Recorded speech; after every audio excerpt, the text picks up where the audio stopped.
അസ്സലാത്തു വസ്സലാമു അലൈക യാ സയ്യിദി യാ റസൂലല്ലാഹ് സല്ലല്ലാഹു അലൈഹി വസല്ലം. മുഹിബീങ്ങളെ, ഇന്ന് ഞാൻ പറയുന്നത് സ്വലാത്തുൽ ഫാത്തിമിയ സ്വലാത്തിൻ്റെ മഹത്വത്തെ കുറിച്ചിട്ടാണ്. ഈ ഒരു സ്വലാത്തിൻ്റെ പ്രത്യേകതകൾ എന്തെന്ന് ചോദിച്ചാൽ, ഈ ഒരു സ്വലാത്ത് ഒരുപാട് സ്വലാത്തുകളുണ്ട്. ഇതിൽപ്പെട്ട ഒരു സ്വലാത്താണ് സ്വലാത്തുൽ ഫാത്തിമിയ സ്വലാത്ത്. ഇത് ചെറിയൊരു സ്വലാത്താണ്, നമുക്ക് ചൊല്ലാൻ പറ്റിയൊരു സ്വലാത്തും കൂടിയാണ്.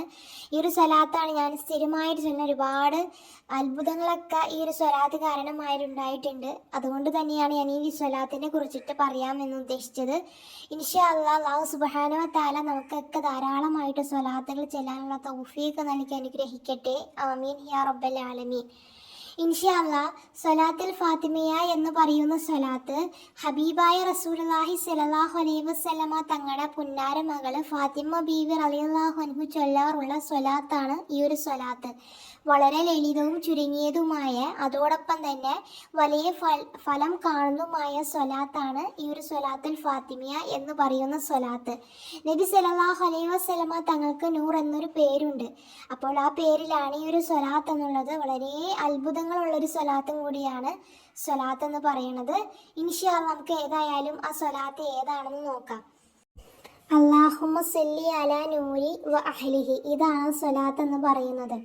ഇൻഷാ അല്ലാഹ് സ്വലാത്ത് ധാരാളമായിട്ട് ചൊല്ലാൻ നാം ശ്രമിക്കുക. അതിന് നമ്മൾ സ്വലാത്ത് ചൊല്ലാൻ സമയം കണ്ടെത്തണം. ഏത് സ്വലാത്ത് വേണമെങ്കിലും നമുക്ക് ചൊല്ലാം. ഏത് സ്വലാത്താണെങ്കിലും ധാരാളമായി ജീവിതത്തിൽ ചൊല്ലാനുള്ള സമയം നാം കണ്ടെത്തേണ്ടതുണ്ട്.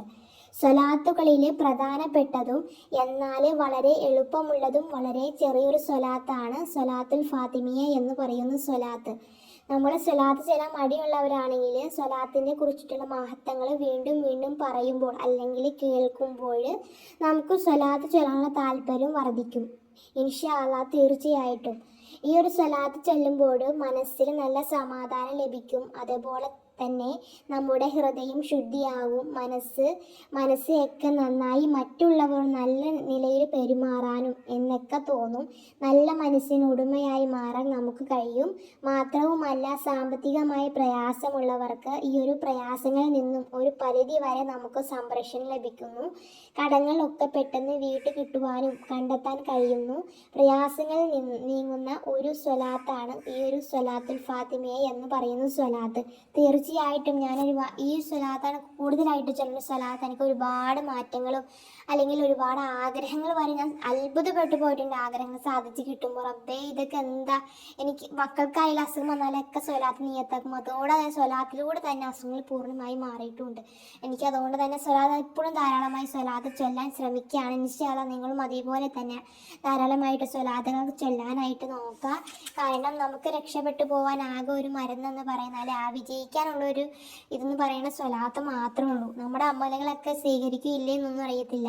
അവസാന ഘട്ടത്തിൽ മഹ്ശറിലത്തെ ഞാനൊരു ചരിത്രം മുമ്പത്തെ വീഡിയോയിൽ ഞാൻ പറഞ്ഞിട്ടുണ്ടായിരുന്നു. ആ വീഡിയോ നോക്കിയാൽ എനിക്ക് അറിയാൻ പറ്റും സ്വലാത്തിൻ്റെ മഹത്വത്തെക്കുറിച്ച് പറയുന്നത് എന്താണെന്ന്. അതുകൊണ്ട് തന്നെ സ്വലാത്ത് നമ്മൾ ധാരാളമായിട്ട് ചൊല്ലാം. നമ്മുടെ അവസാന ഘട്ടത്തിൽ സ്വലാത്ത് ലാസ്റ്റത്തെ പോയിന്റ് എന്ന് പറഞ്ഞാൽ സ്വലാത്ത് മാത്രം. ആ സ്വലാത്ത് ഇല്ലെങ്കിൽ പിന്നെ മുഹിബീങ്ങൾ നമ്മളുടെ മഹ്ശറത്തെ വിചാരണ ശിക്ഷ ഒന്ന് ആലോചിച്ച് നോക്കിയേ. അതുകൊണ്ട് തന്നെ നമ്മൾ സ്വലാത്ത് ധാരാളമായിട്ട് ചൊല്ലാനായിട്ട് ശ്രമിക്കുക.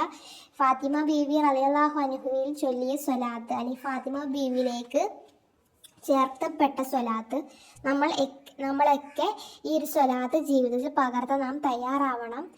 മഹത്തുക്കൾ വളരെ വ്യക്തമായി പഠിപ്പിച്ചതായി കാണാം. ആ സ്വലാത്താണ് അല്ലാഹുമ്മ സ്വല്ലി അലാ നൂരി വ അഹ്ലിഹി എന്ന് പറയുന്ന സ്വലാത്ത്. ഈ സ്വലാത്തുകൾ നമ്മൾ ജീവിതത്തിൽ പകർത്തണം. നമ്മുടെ ജീവിതത്തിൽ മാറ്റങ്ങൾ വരുന്നിട്ട് നമുക്ക് കാണാനായിട്ട് കഴിയും. നമ്മുടെ മനസ്സിന് റാഹത്ത്, സന്തോഷം, അതാണല്ലോ വേണ്ടത്. എത്ര വലിയൊരാളാണെന്ന് പറഞ്ഞിട്ട് കാര്യമില്ല, മനസ്സിന് സമാധാനം ഇല്ലെങ്കിൽ പിന്നെ പോയി. അപ്പോൾ സമാധാനം കിട്ടാൻ ഏറ്റവും വലിയ മരുന്നെന്ന് പറയുന്നത് സ്വലാത്താണ് കേട്ടോ. ആ സ്വലാത്ത് ചൊല്ലുമ്പോൾ തന്നെ നമ്മുടെ ജീവിതത്തിൽ പല മാറ്റങ്ങൾ വരുന്ന നമുക്ക് കാണാൻ കഴിയും. നമ്മുടെ ആഗ്രഹം സാധിച്ച് കിട്ടുന്നതായിട്ട് കാര്യം. ഇതൊക്കെ കാണുമ്പോൾ നമുക്ക് കൂടുതൽ സ്വലാത്തിനൊക്കെ താല്പര്യം വർദ്ധിക്കും. അപ്പോൾ സ്വലാത്ത് എന്ന് പറഞ്ഞാൽ നമ്മൾ ചുമ്മാ നിസ്സാരമാക്കേണ്ട കാര്യമില്ല. നമ്മൾ ദുനിയാവിലും ആഖിറത്തിലും നമുക്ക് ഉപകരിക്കുന്ന ഒന്നാണ് സ്വലാത്ത് എന്ന് പറയുന്നത്. അത് ഉറപ്പ് തന്നെയാണ് മുഹിബീങ്ങളെ. നിങ്ങൾ അതുകൊണ്ട് തന്നെ സ്വലാത്ത് മുറുകെ പിടിക്കുക. ഒരു ദിവസം 100 സ്വലാത്തങ്ങൾ നമ്മൾ ദിവസം ചെല്ലാൻ ശ്രമിക്കുക. സ്വലാത്ത് 100 ചൊല്ലി ചൊല്ലി ലാസ്റ്റ് നമുക്കൊരു ദിവസം സ്വലാത്ത് ചെല്ലാണ്ടിരിക്കാൻ നമുക്ക് കഴിയില്ല. ആ ഒരു അവസ്ഥയിൽ നമ്മൾ വരണം. അപ്പോൾ സ്വലാത്ത് ചൊല്ലണം. സ്വലാത്ത് ചൊല്ലി ചൊല്ലി ചൊല്ലി ചൊല്ലി മുത്താബി തങ്ങളെ കിനാവിൽ കാണണമെങ്കിൽ സ്വലാത്ത് ധാരാളമായി ചൊല്ലിയേ തങ്ങളെ കിനാവിൽ കാണാൻ പറ്റും. പക്ഷേ മോശമായ പ്രവൃത്തിയിൽ നിന്നും ഒഴിവാവണമെങ്കിലാണ് ഈ കാണത്തുള്ളൂ. സ്വലാത്ത് മാത്രമായതുകൊണ്ട് മാത്രം കാണത്തില്ല. സ്വലാത്ത് ചൊല്ലുന്നുണ്ടെങ്കിൽ മുത്തഹബി തങ്ങളോട് ഇഷ്ടമുള്ളവരാണ് കൂടുതലും സ്വലാത്ത് ചൊല്ലുന്നവർ എന്നാണ് പറയുന്നത്. എന്തായാലും മുഹബീങ്ങളെ നമ്മളൊക്കെ സ്വലാത്ത് ധാരാളമായിട്ട് ചെല്ലാൻ ശ്രമിക്കുക. അല്ലാഹു സുബ്ഹാനഹു വ തആല നമുക്കൊക്കെ ധാരാളമായിട്ട് സ്വലാത്ത് ചൊല്ലാനും മുത്തഹബീബ് തങ്ങളെ ഒരുപാട് സ്നേഹിക്കാനും ആ പുണ്യഭൂമി ചെന്നെത്താനൊക്കെ റബ്ബ് സുബ്ഹാനഹു വ തആല നമുക്കൊക്കെ തൗഫീഖ് നൽകി അനുഗ്രഹിക്കട്ടെ. ഫാത്തിമ ബീവി റളിയല്ലാഹു അൻഹ സ്വർഗത്തിൽ വച്ച് കണ്ടുമുട്ടുവാനും അള്ളാഹു നമുക്കൊക്കെ തൗഫീഖ് നൽകി അനുഗ്രഹിക്കട്ടെ. ആമീൻ യാ റബ്ബൽ ആലമീൻ. ഇൻഷാ അല്ലാഹ് ദുആ വസിയത്തോടെ.